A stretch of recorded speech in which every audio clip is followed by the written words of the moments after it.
Welcome to my channel, guys. My name is Micah Keen. I am South African. I like to refer to myself as a Euro-African. I am European African. All I've known in my entire life is Africa. My friends are African. I love this place and I love this country. I want to see South Africa succeed, and I want to see it become great for everyone, of every tribe and nation that has been born in this great country called South Africa. But here's the first episode of today. South Africa, as we know, is a mess. I don't think there's any other way to word it. It's a mess.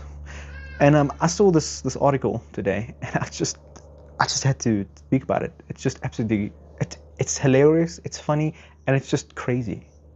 So it was on ENCA and BizTech, as far as I can recall, and they're basically saying that the president of Brazil, he said to Cyril Ramaphosa, our president, that we should start preparing for an invasion.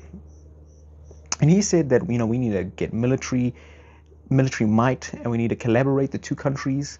And Cyril Ramaphosa said to the Brazilian president, or to the news channels, that no, Brazil is far more ahead of us, and they are mighty power, and South Africa needs to start preparing for this invasion. So yeah, I'm thinking, okay, well, invasion, who's invading? Okay, well, we must be talking about Iran. President Donald Trump, or the USA, is currently pommeling Iran. Iran is literally just destroyed, decimated. I don't know how else you want to word it. I mean, they had a whole bunch of ballistic missiles, drones, military might, leaders. They're all gone. They've been preparing for 40 years. Ballistic missiles, Tomahawk missiles, all sorts of military ships. Their military ships all at the bottom of the ocean. Their missiles blown up. They're literally shooting barely anything now. And America just is that powerful. Now we want to talk about preparing for invasion. Yeah, I think it's a little bit late for that. I met a military guy on the bus a little while ago, and he's a chef in our military. And he was just saying to me, just standing there, just asked him, what do you do? And he's like, I'm in the military, and yeah, I serve, and I want to retire soon. He said to me, our military is just a mess. He wouldn't encourage anyone to join it, not even a homeless guy to join the military. People are just drunkards. They show up to the barracks drunk. They're all overweight. They never train. They barely ever drill. He says some guys, they're good, obviously. They're always the good guys. But the majority just don't care. The majority of the guys in charge don't care. There's a few good guys, especially that handle the payrolls, that really just do a good job. But overall, our military is dysfunctional. And he was just saying this to me, a random citizen of South Africa. And then I was thinking back now, after reading this article, back in, I'm pretty sure it was 2021, when we had the riots in South Africa. Major riots. It really affected KZN, especially. KZN, KwaZulu-Natal. That's where I was born and raised. And at the time, I was just finishing school.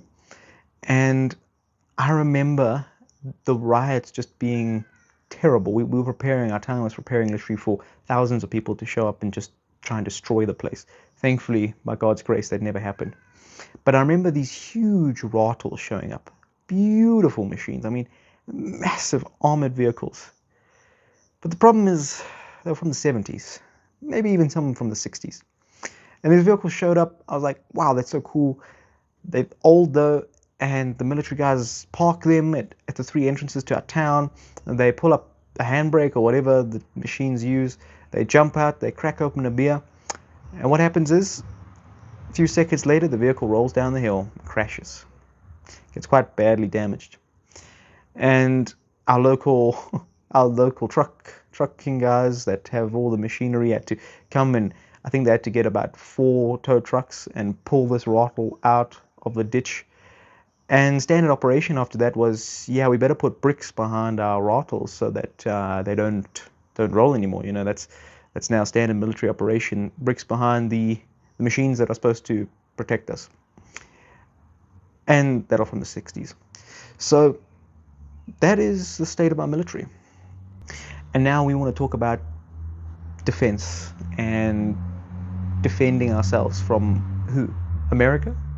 The most powerful nation in the world that literally decimated a country preparing for 40 years. I think South Africa should be realists. For once in our lives, once, just once, just be realists and say, listen, we don't have a military. We don't stand a chance.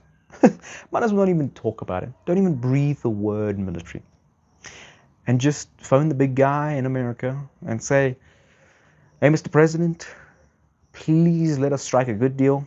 South Africa, we can see what you're doing in Iran. We can see what you're doing in all the countries. And yeah, we don't stand a chance. You, the great nation of America, let's strike a deal. We have resources you want. We have a lot of things, good ports. And let's let South Africa prosper. Let's let the private sector prosper. And that's what South Africa should be doing. Instead, we cozying up to Brazil and China and all these nations, who China, by the way, gave a lot of tech to Iran, which didn't seem to help them very much. They're all dead. So South Africa is cozying up to these people. And instead of being realists and being like, let us just focus on building the economy. We don't have a military. Let's not even talk about this. We have to puff ourselves up and be like, oh, we got a military. We're preparing for invasion and we're going to stand up and fight. And yeah, just be realists, guys. ANC, DA, the parties in charge, please, let's just say to America, we want a deal. We want a good deal. And they'll give us a good deal. Any deal with America right now is a good deal. Far better than China. From there, our country can move forward. Right now, we're just playing games. Anyway, that's all I have to say. Cheers, guys.